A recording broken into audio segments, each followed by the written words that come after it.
Praise the Lord. आप सभी को जय मसीह की। आज की सुंदर रात्रि में एक बार फिर से आप सभी का आज के डेली डिवोशन में वेलकम है और हम प्रभु को धन्यवाद देते हैं कि प्रभु ने अब तक हमें सुरक्षित रखा है और अपने अनुग्रह में खुदावंद हमें बढ़ा रहे हैं। हम प्रभु को धन्यवाद दें और आप सभी भाई बहनों के लिए भी मैं प्रभु को धन्यवाद देती हूँ जो आप प्रभु की उपस्थिति में आते हैं, उसके वचन को सुनने के लिए आते हैं ताकि खुदा की बात को सुनकर हम अपने आप को देख सकें कि हाँ, हम प्रभु के हिसाब से अपने काम को कर रहे हैं या नहीं कर रहे। तो आइए आज के डेली डिवोशन को हम शुरू करेंगे और हम प्रभु से प्रार्थना करेंगे। धन्यवाद धन्यवाद धन्यवाद पिता परमेश्वर, धन्यवाद देते पिता आज के सुंदर समय के लिए खुदा कि आपने फिर से हमें अपनी हुजूरी में बुलाया। पिता आपका धन्यवाद देते हैं। ये खुदा आप ही का अनुग्रह है पिता परमेश्वर कि हम आपकी उपस्थिति में आते हैं पिता।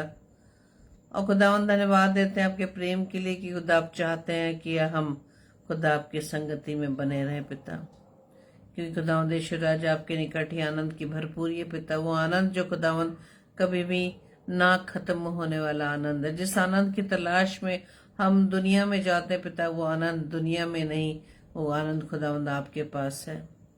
तो जो आपसे प्रार्थना विनती करते हैं जितने भाई बहन इस समय खुदावंद की आपकी उपस्थिति में आते हैं, आपकी आवाज को सुनने के लिए एकत्रित होते हैं, हर एक को आशीषित करना पिता। हर एक जन खुदावंद ईश्वर राजा आपके नाम से यहाँ पर एकत्रित होने पाए ताकि आपके वचन को सुनने पाए। ईश्वर राजा खुदावंद हम आपके अनुग्रह के लिए धन्यवाद देते हैं, आपकी दया के लिए धन्यवाद देते हैं, आपकी कृपा के लिए हम धन्यवाद देते हैं। ईश्वर राजा जो खुदावंद आपकी भलाई सदैव हम सबके साथ बनी रहती है, हम आपका धन्यवाद देते हैं। जितने भी भाई बहन खुदावंद इस समय आपकी उपस्थिति में आते पिता और जितने खुदावंद ऑफलाइन सुनते हैं, ईश्वर राजा आपका वचन खुदावंद हर एक की जिंदगियों में पिता परमेश्वर आशीष का कारण ठहरे पिता। आपके वचन के अनुसार उनके जीवन में होने पाए पिता। खुदावंद हम जानते हैं पिता कि आपका प्रेम वो प्रेम है जो खुदावंद ईश्वर राजा हमारे जीवन की हर कमियों को हमारे जीवन से निकालता है। हमें हमारे अपने स्वभाव से, जिस स्वभाव के कारण खुदावंद हम आपसे दूर हैं पिता, उस स्वभाव से हमें आजाद करता है। और खुदावंद का प्रेम हम एक नई सृष्टि बनाता है पिता परमेश्वर। और खुदावंद जैसे कि वचन बताता है कि नई सृष्टि हो जाने से हमारा चाल चलन भी बदलने पाए पिता।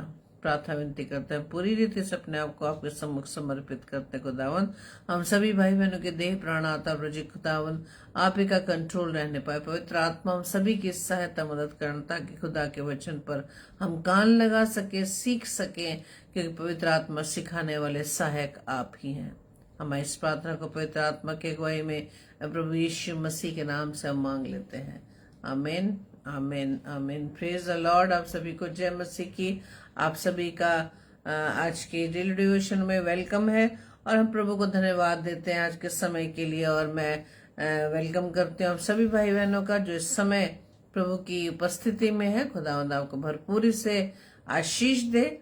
और आज का वचन सच में बहुत अनोखा वचन है मेरे प्रिय। उस वचन में जाने से पहले हम प्रभु की महिमा में गीत को गाएंगे, क्योंकि मेरे प्रियो हम जब दुनिया में रहते हैं तो हम दुनिया के हो जाते हैं ना, जिसमें हमें कुछ नहीं मिलता, सिर्फ हम सिर्फ दुखी होते हैं, सिर्फ हम दुखी होते हैं। हम उस सुख को पाने के लिए, उस आनंद को पाने के लिए दुनिया में जाते हैं, दोस्तों के पास जाते हैं, अपने रिलेटिव्स के पास जाते हैं, लेकिन हमें कहीं भी वो प्रेम नहीं मिल पाता जो प्रेम हमें प्रभु की नजदीकी में रहकर मिलता है। और ये गीत भी हम अपने आप को देख पाएंगे कि हाँ, हम जब प्रभु के करीब में आते हैं, प्रभु के नजदीकी में आते हैं, तो किस प्रकार से हमारा जीवन बदल जाता है। प्रभु की उपस्थिति में रह के सब कुछ भूल जाते हैं। Praise the Lord. आइए आप मेरे साथ इस गीत को गाएं। यीशु तेरे करीबान से जिंदगी मेरी बदल गई। यीशु तेरे छूने से जिंदगी मेरी संवर गई। तूने मुझे बचाया, तूने मुझे सहलाया, तूने मुझे बचाया, तूने मुझे सहलाया। मैं धन्यवाद करती रहूंगी, यीशु धन्यवाद करती रहूंगी। मैं धन्यवाद करती रहूंगी, यीशु धन्यवाद करती रहूंगी। धन्यवाद धन्यवाद धन्यवाद धन्यवाद धन्यवाद धन्यवाद धन्यवाद धन्यवाद। मैं जो पापों में डूबा हुआ था और जो तुझसे दूर हुआ था, मैं जो पापों में डूबा हुआ था और जो तुझसे दूर हुआ था, तूने मुझे है छुड़ाया, अपनी राह पर चलाया। तूने मुझे है छुड़ाया, अपनी राह पर चलाया। मैं धन्यवाद करती रहूंगी, यीशु धन्यवाद करती रहूंगी। मैं धन्यवाद करती रहूंगी, यीशु धन्यवाद करती रहूंगी। धन्यवाद धन्यवाद धन्यवाद धन्यवाद। यीशु ने ऐसा प्रेम जताया, मुझको अपना बेटा बनाया। आप गा सकते हैं। यीशु ने ऐसा प्रेम जताया, मुझको अपनी बेटी बनाया, अपना लहू बहाया, जीवन नया है दिलाया, अपना लहू बहाया, जीवन नया है दिलाया। मैं धन्यवाद करती रहूंगी, यीशु धन्यवाद करती रहूंगी। मैं धन्यवाद करती रहूंगी, यीशु धन्यवाद करती रहूंगी। धन्यवाद धन्यवाद धन्यवाद धन्यवाद धन्यवाद धन्यवाद धन्यवाद धन्यवाद। Praise the Lord. हाँ मेरे प्रियो, हम देख सकते हैं हमारे पिता का प्रेम कितना, वो प्रेम है जिसने हमें हमारे पापों से हमें क्या किया है, हमें आजाद किया है। Praise the Lord. परमेश्वर नहीं चाहता कि उसके बच्चे किसी गंदगी में रहे, जैसे कि हम नहीं चाहते कि हमारे बच्चे किसी बुरे स्वभाव में रहे, किसी बुरे दोस्तों की संगति में रहे। हम हमेशा माँ बाप इस बात को देखते हैं कि हमारे बच्चों की संगति कैसी है। किसी एक सेवक ने कहा है कि पहले तुम मुझे अपने दोस्त बताओ, पहले तुम मुझे अपने दोस्तों से मिलाओ, उस फ्रेंड से मिलाओ, उस संगति से मुझे बताओ कि कैसी कैसी संगति में तुम रहते, किस फ्रेंड्स के अब संगतियों में रहते हैं, तो मैं तुम्हारे फ्यूचर को बताऊंगा। Praise the Lord. Praise the Lord. Sister Dorothy Joseph, Kusum भाभी, सिस्टर गुड्डी, आप सभी का मैं प्रभु की इस संगति में आप सभी का मैं प्रभु यीशु मसीह के नाम से वेलकम करती हूँ। और आज का बहुत सुंदर वचन है मेरे प्रिय। जब मैं इस वचन को पढ़ रही थी तो एक सवाल मेरे अंदर बहुत ही मुझे परेशान कर रहा था। और आपने एलीशा और एलिया के विषय में पढ़ा होगा कि एलिया एलीशा के साथ साथ चला और वो क्या चाहता था, वो ये चाहता था कि जो एलिया पर अभिषेक है परमेश्वर का, वो दुगना अभिषेक उसे मिलने पाए। Praise the Lord. जब हम इसे दूसरा राजा उसके दूसरे अध्याय में पढ़ेंगे, वहां पूरा वर्णन है कि किस प्रकार से एलिया उसके सामने से उठा लिया गया, है ना।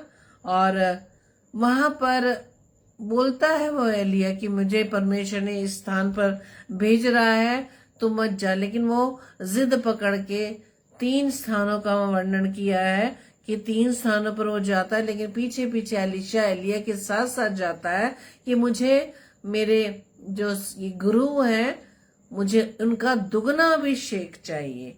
लेकिन परमेश्वर का वचन हम जब पढ़ेंगे कि दूसरा राजा के दूसरे अध्याय के 12वें पद में कि अचानक ही वहां पर एक अग्निमय रथ आता है और अग्निमय घोड़ों ने क्या किया, एलिया को बवंडर में उसी पर सवार होकर स्वर्ग तक चढ़ गया। और एलीशा इस बात को देखता रह गया और पुकारता रह गया कि हाय मेरे पिता, हाय मेरे पिता। और फिर वहां हम देखते हैं कि वहां पर एलिया की जो चादर थी वह एलीशा पर आती है, उस चादर को वो लेता है और लौटता है। और वहां पर हम पाएंगे वो यर्दन नदी को उसने क्रॉस करना है और वहां पर हम देखते हैं कि उसने उस चादर को उस नदी पर मारा, वो 2 भाग हो गया और वो उस रास्ते से चल गई। यहाँ की हम देख सकते हैं कि परमेश्वर ने वो अभिषेक एलीशा को दे दिया था। यहाँ पर जब हम आगे पढ़ते हैं कि वहां पर और भी भविष्यवक्ता खड़े थे, वो दूर यर्दन नदी के दूसरे साइड पर। वहीं से वो देखते हैं कि यहाँ एलीशा पर एलिया का अभिषेक आया है। अब उसके बाद जब हम पढ़ेंगे, वहां से वो बेतेल को जाता है और मेन पद जो है 23 और 24 है, जिसको पढ़कर मैं बहुत अंदर से मुझे एक क्वेश्चन ही बस बार बार आता रहा। परमेश्वर का धन्यवाद हो, पवित्र आत्मा का धन्यवाद हो कि उसने मुझे इस बात को सिखाया और मैं इस बात को आपके साथ शेयर कर रही हूँ। और मुझे नहीं मालूम कि आपने भी इस बात को नोटिस किया कि नहीं किया। तो 23वां पद बताता है कि एलीशा बेतेल की तरफ जाता है और मार्ग में चढ़ाई पे चल रहा था।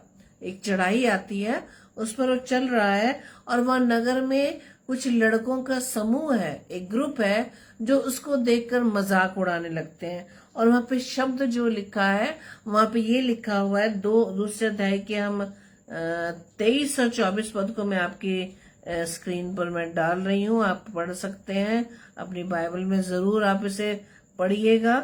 दूसरा राजा दूसरा अध्याय उसका 23 और 24 पद। हाँ, मैंने इसको शेयर कर दिया है, आप पढ़ सकते हैं। वहां लिखा है कि एलीशा जब बेतेल को चला और मार्ग की चढ़ाई में चल रहा था कि नगर से छोटे लड़के निकलकर उसका ठट्टा करके कहने लगे, हे चंदुए चढ़ जा, हे चंदुए चढ़ जा। तब उसने पीछे की और फिर कर उन पर दृष्टि की और यहोवा के नाम से उनको शाप दिया। तब जंगल में से 2 ऋषियों ने निकलकर उनमें से 42 लड़के फाड़ डाले। इतना बड़ा ग्रुप था वहां पर। बस इस वचन ने मुझको अंदर से एक बड़े सवाल में खड़ा कर दिया कि जो ये एलीशा है जिस पर अभिषेक आ गया है, प्रभु के दास किस प्रकार से उन बच्चों के लिए शाप दे सकता है। बस ये प्रश्न मुझे परेशान कर रहा था कि हाँ प्रभु, ऐसा क्यों हुआ। और मैं बार बार दिन भर मेरे इस वचन अंदर से मुझसे बात कर रहा था कि ये ऐसा क्यों किया एलीशा ने। ये क्वेश्चन मेरे सामने आ गया और प्रभु ने उसे मुझे क्लियर किया। पवित्र आत्मा की सहायता से मैं सीख पाई और हो सकता है आपने भी नोट किया हो। और मैं इसी बात को आपके साथ शेयर करना चाहती हूँ। और इसी को लेकर प्रभु ने एक विषय दिया। क्या विषय दिया है? Mocking God servant invokes God's justice. Main बात यह है कि when one mocks God's messenger he dishonours not just man but God's own glory. और मेन जो इसका विषय, the Lord protects his name. परमेश्वर अपने नाम की रक्षा करता है, परमेश्वर अपने नाम को ऊंचा रखता है। Praise the Lord. और यहाँ पर इसी से आपको क्लियर हो गया होगा कि क्यों उसने इस बात को, इस शाप को लड़कों को दिया। जब इसको पढ़ते हैं, जब इसको मैंने स्टडी किया और वहां पर लिखा है कि सबसे पहली बात यह है कि वो जो 42 लड़कों के मार जाने की जो घटना वहां पर लिखी है, वहां पर वो कोई छोटे बच्चे नहीं थे, वो है कि वो कुछ नौजवान बच्चे थे। सबसे पहली बात कि एलीशा नबी एलिया के जाने के बाद एक परमेश्वर का नबी बना था, फिर उसके बाद वो चुना हुआ व्यक्ति था और उसकी वहीं से एक मिनिस्ट्री स्टार्ट हुई थी। Praise the Lord. और वो जब बेतेल जा रहा था, और बेतेल वो ऐसी जगह थी जो मूर्ति पूजा और भ्रष्ट धार्मिकता का एक सेंटर था, जहाँ पर मूर्ति पूजा ही हुआ करती थी। और वहां पे छोटे लड़के जो शब्द लिखा है 23वें पद में, वहां पर क्या लिखा है 23वां पद जो हमने पढ़ा कि नगर से छोटे लड़के निकलकर उसका ठट्टा करके कहने लगे। तो यहाँ पे छोटे लड़के का मतलब बच्चों से नहीं है, बल्कि उन बच्चों से है जो किशोर अवस्था में है, जो 18 प्लस भी हो सकता है। और यहाँ पर इसके बाद हम देखते हैं कि ये पुरुषों के लिए भी, जब हम इसे हिब्रू में देखेंगे तो ये पुरुषों के लिए भी इसमें लड़कों के बीच में ये आते हैं।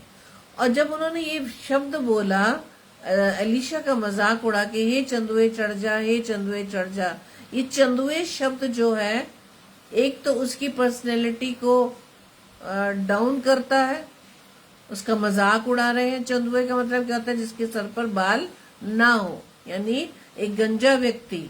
चंदुए का मतलब बॉल्ड हेड कहना उससे बहुत बड़ा अपमान था, और वो खास तौर से जो कि नबी था। और दूसरी चीज है कि चढ़ जा कहकर यहाँ पर सिर्फ चढ़ाई पर चढ़ने की बात नहीं हो रही थी।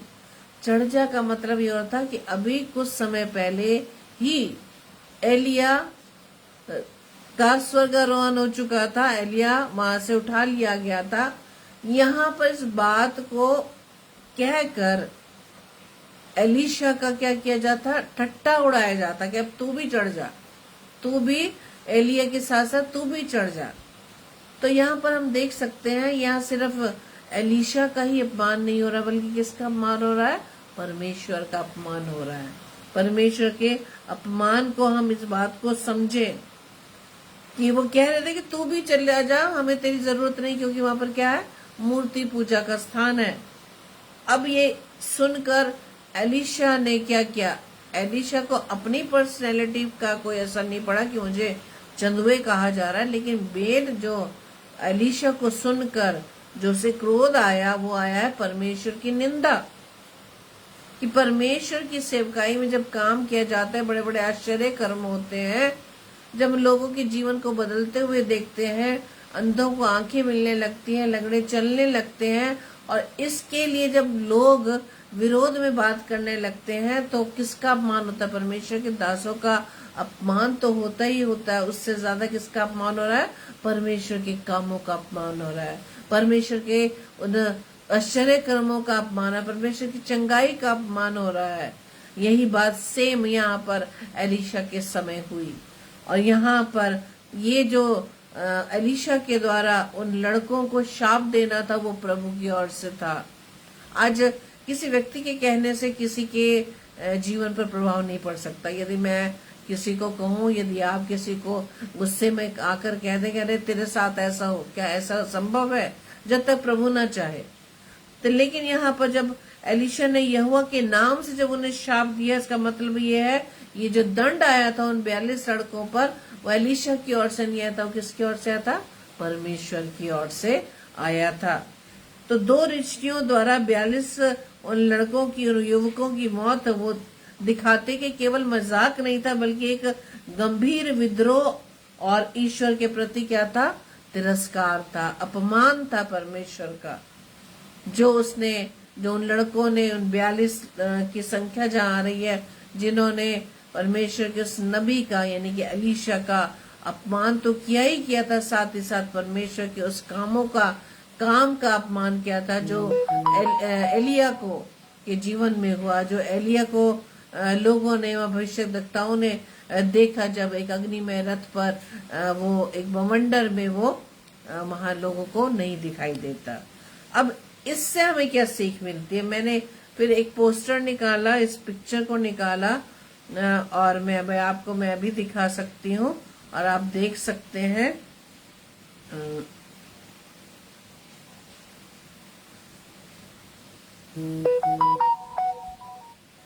ये हेडिंग डाली है, परमेश्वर के सेवक का अपमान, परमेश्वर का न्याय, mocking God servant invokes God's justice. तो ये है एलिशा की पर्सनैलिटी आप देख सकते हैं। और यहाँ पे एक पिक्चर दिखाया जहाँ पे रिचनिया 2 है और पीछे वो युवक लोग हैं, और वहां पे किस प्रकार से परमेश्वर की ओर से उन्हें दंड मिलता है। और यहाँ पर जो मेन है कि परमेश्वर जब ये देखता है कि उसके नबियों का या उसके दासों का अपमान होता है तो परमेश्वर की ओर से उन्हें दंड मिलता है। किसी व्यक्ति के कहने पर हमारे जीवन में किसी प्रकार का असर नहीं होता। Praise the Lord. और अब इससे हम सबको भी क्या सीख मिलती है? हम भी जाने अनजाने में परमेश्वर के दासों के बारे में बहुत कुछ कह देते हैं मेरे प्रियो, है ना? बहुत कुछ कह देते हैं कि देखो आज उसने ऐसा किया, उसके जीवन की हम चर्चा करने लगते हैं। ऐसा नहीं कि आप ही की बात है, मैं अपनी बात भी कहूँ कि हम भी जब समूह में बैठते हैं तो हमारे मुख से भी ऐसे शब्द निकलते हैं। लेकिन मेरे प्रियो, परमेश्वर का वचन कहता है कि हमें न्याय करने का अधिकार नहीं है। न्याय करने वाला कौन है? हमारा पिता है। उस सिंहासन पर बैठने वाला विराजमान हमारा पिता परमेश्वर, जो एक न्यायी परमेश्वर है। वो न्याय जिसको जल्द लेने के लिए प्रभु यीशु मसीह का आगमन निकट है मेरे प्रियो। तो न्याय करने का अधिकार किसको है? सिर्फ परमेश्वर को है। क्योंकि प्रभु का दास, या हम लोग ले लें या सेवक लोग ले लें या कोई भी XYZ कोई भी मनुष्य हो, परमेश्वर ने सभी को अपनी शक्ल सूरत पर बनाया मेरे प्रियो। क्योंकि जैसे कि हम बोलते हैं ना कि बातचीत में बोलते हैं कि हम किसी पर उंगली लगाने से पहले ये देख लें वो 4 उंगलियां हमारी ओर इशारा करते। पहले अपने जीवन को हमें जांचना है। परमेश्वर जब न्याय करेगा तो हमारे जीवन का करेगा। हमसे ये नहीं पूछा जाएगा, हमें न्याय करने का अधिकार परमेश्वर ने नहीं दिया है।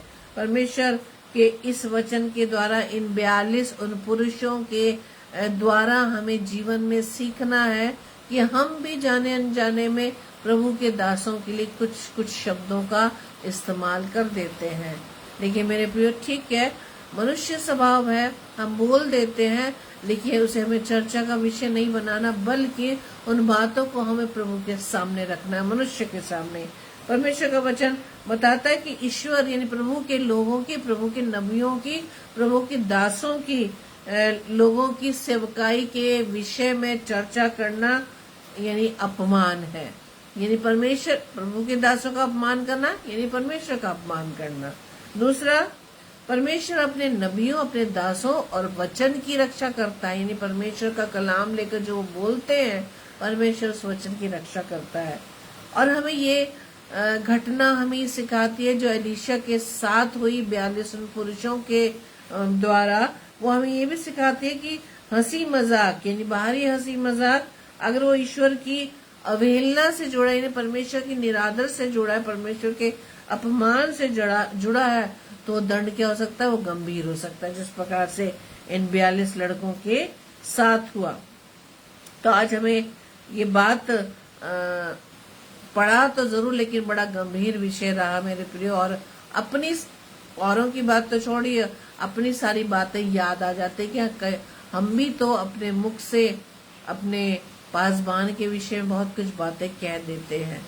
लेकिन मेरे प्रियो, आज इस वचन के द्वारा में सीखना है कि हमें परमेश्वर के दासों को क्या मानना है, परमेश्वर का वो संदेशवाहक जो परमेश्वर के कलाम को लेकर हमारे सामने आता है। तो सबसे पहले तो हमें इस बात को देखना है कि हमें परमेश्वर के वचन पर ध्यान देना है या उसके जीवन पर चर्चा करनी है।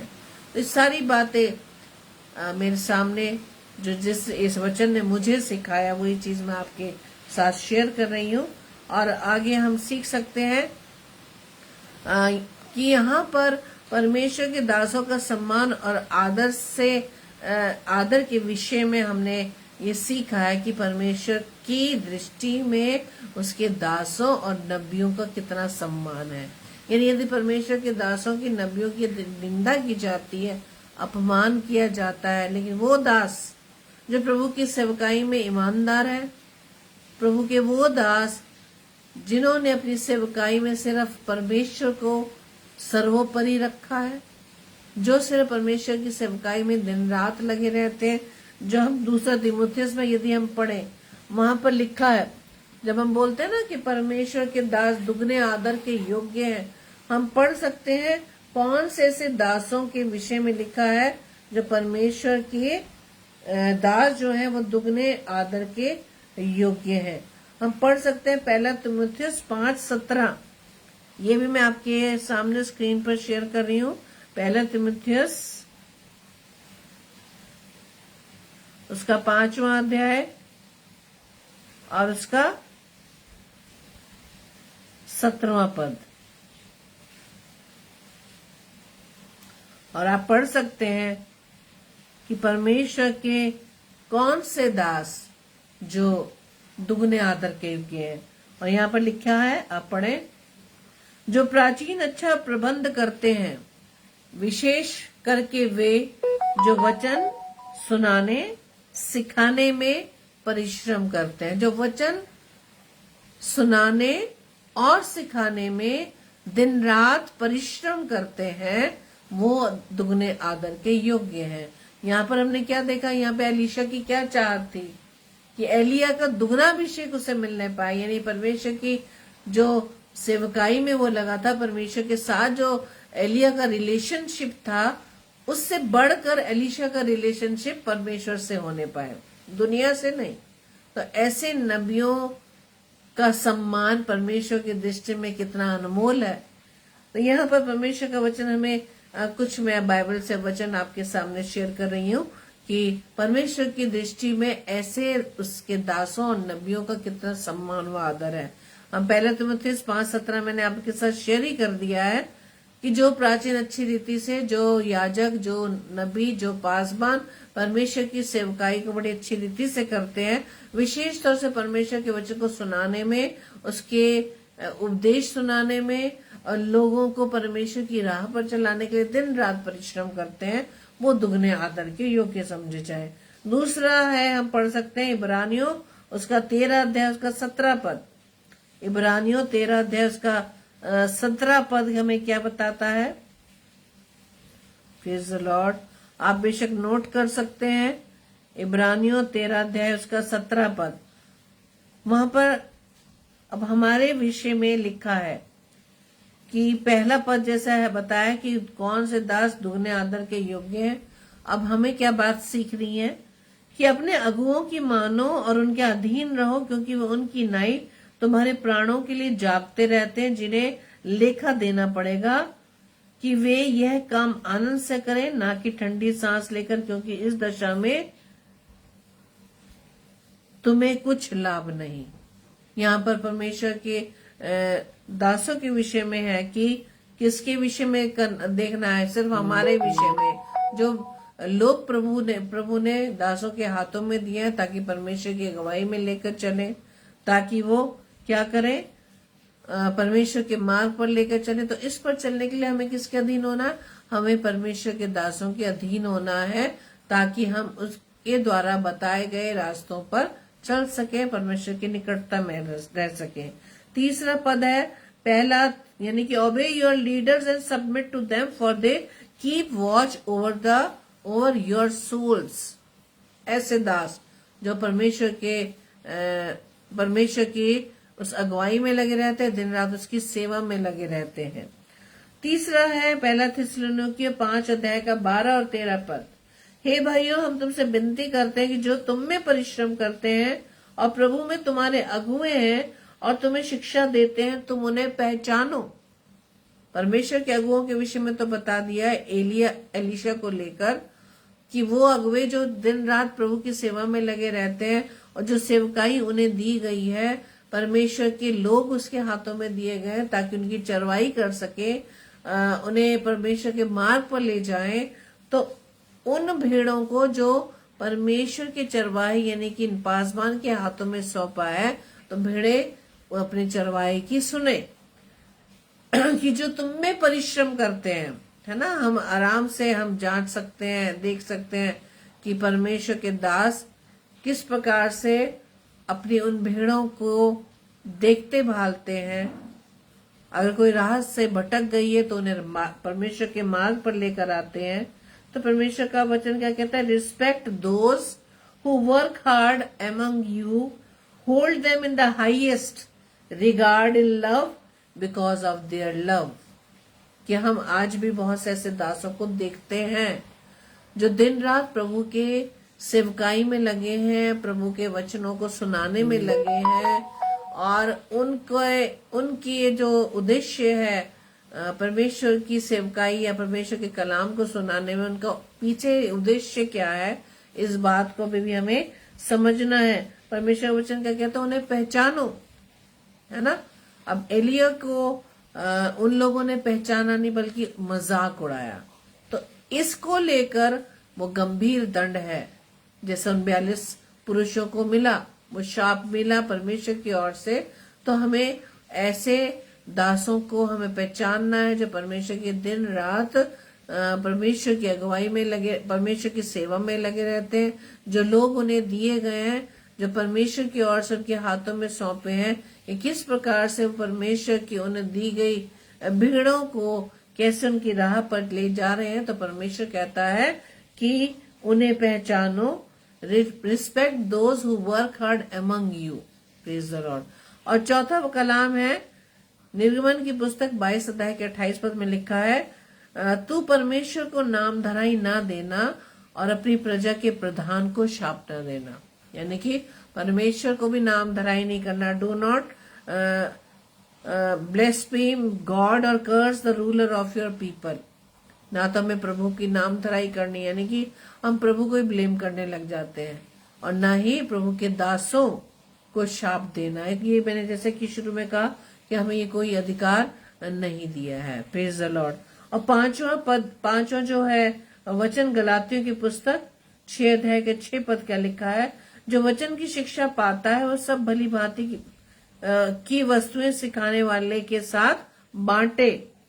Let the one who is taught the word share all good things with the one who teaches. जो आप परमेश्वर के दासों के द्वारा परमेश्वर के कलाम की शिक्षा को पाते हैं, उसके द्वारा हम क्या करें, उन अच्छी बातों को हम अपने भाई बहनों के साथ शेयर करें, अपने तक सीमित ना रखें। परमेश्वर के वचन के द्वारा आज हमें ये बताया जा रहा है कि हमें परमेश्वर के दासों से क्या करना है, उसकी रिस्पेक्ट करनी है, उनको प्रेम देना है, और जैसा वो हमारी अगुवाई करते हैं, जैसा वो हमें बताते हैं, उसको हमें फॉलो करना है। ये हमें आदर जो हमें देना है वो सिर्फ उनके पद के कारण नहीं, बल्कि जो वो सेवकाई कर रहे हैं वो परमेश्वर की ओर से उनकी जिम्मेदारी और बलिदान है जो परमेश्वर की सेवा में करते हैं।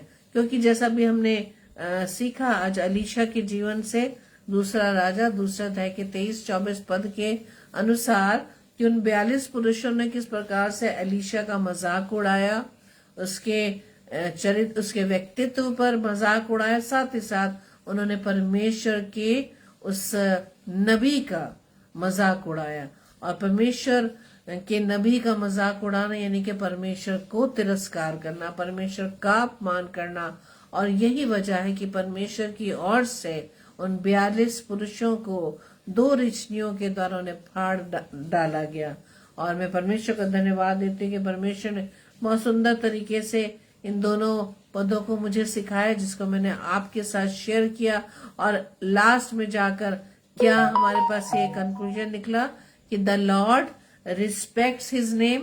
दूसरा कि when one mocks God's messenger, जब कोई परमेश्वर के दासों की निंदा करता है, ये मजाक करता है, ही डिसऑनर्स नॉट जस्ट मैन। वो सिर्फ परमेश्वर के दासों की निंदा ही नहीं करता, बट गॉड्स ओन ग्लोरी, बल्कि परमेश्वर की महिमा का अपमान करता है, परमेश्वर के कामों का अपमान करता है।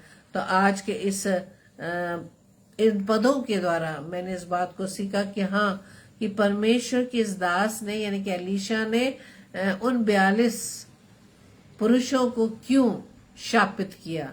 और परमेश्वर ने बड़ी अच्छी रीति से इस बात को आज क्लियर किया। मैं परमेश्वर का धन्यवाद देती हूँ, पवित्र आत्मा का मैं धन्यवाद देती हूँ कि उसने बहुत अच्छी रीति से मुझे सिखाया और ये शिक्षा भी हमें मिलने पाई कि हम जाने अनजाने में हम भी प्रभु के दासों का के विषय में बहुत कुछ बोल जाते हैं, जिसके विषय में हमें चर्चा करने का भी अधिकार नहीं है, क्योंकि यह अधिकार सिर्फ किसके पास है? परमेश्वर के पास है।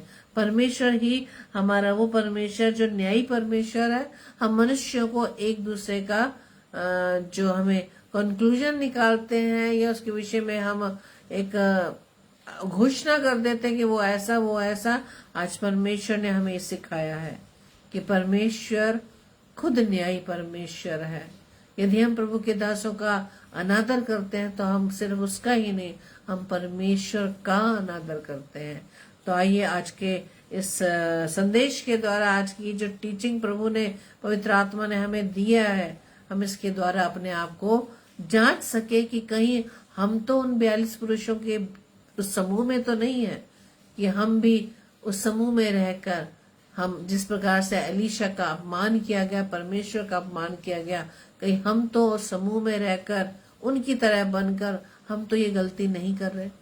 पवित्र आत्मा से सहायता मांगे, परमेश्वर से सहायता मांगे। अगर है तो परमेश्वर हमारे अंदर से इस बुराई को दूर करने में हमारी सहायता करें। आइए हम प्रार्थना करें। धन्यवाद धन्यवाद धन्यवाद पिता परमेश्वर, प्रभुओं के प्रभु, राजाओं के राजा, हम आपका धन्यवाद देते। धन्यवाद देते खुदा आज के सुंदर कलाम के लिए जो प्रभु जी आपने हमें सिखाया। प्रभु जी कि खुदावन आपने बहुत गहरी बात को प्रभु जी आपने सिखाया और वचनों को समझने में पवित्र आत्मा आपने सहायता की। हम आपका धन्यवाद देते हैं। जितने भी भाई बहन इस समय जुड़ पाए या ऑफलाइन इस वचन को सुनते हैं, वो भी अपने जीवन में इस बात को जांच पाए कि कहीं हम उन 42 पुरुषों के झुंड में तो नहीं है जिन्होंने एलीशा का मजाक उड़ाया, उस नबी का मजाक उड़ाया जो परमेश्वर की ओर से ठहराया वो अभिषिक्त नबी था, और साथ ही साथ परमेश्वर के कामों का अपमान तो नहीं हम कर रहे। खुदावन हम सभी को बुद्धि समझ दीजिएगा पिता, ताकि खुदावन हम आपकी समझ के द्वारा, आपकी बुद्धि के द्वारा, आपके दिए गए कलामों को जो हम रोज पढ़ते हैं पिता, अपने जीवन में खुदावंद से हम उतार सके, नक्श करने पाए पिता, ताकि जैसे दाऊद राजा कहते हैं कि मैंने तेरे वचनों को अपने हृदय में रखा ताकि तेरे विरुद्ध में पाप न करूं। खुदावंद इस वचन को मैं अपने लिए, अपने परिवारजनों के लिए, अपने सारे भाई बहनों के लिए, अपने सारे भाई बहनों के परिवारों के लिए खुदावन मैं उन सब के लिए इस वचन को मांग लेती हूँ पिता कि आपके वचन हम अधिकाई से अपने हृदय में बसते रहे, ताकि पिता हम खुदावन आपके विरुद्ध कोई पाप न करने पाए। हमारी इस प्रार्थना को पवित्र आत्मा के गवाही में प्रभु यीशु मसीह के नाम से मांग लेते हैं। आमीन आमीन आमीन। Praise the Lord. आप सभी को जय मसीह की। प्रभु आप सभी को बहुत आशीषित करे। Praise the Lord.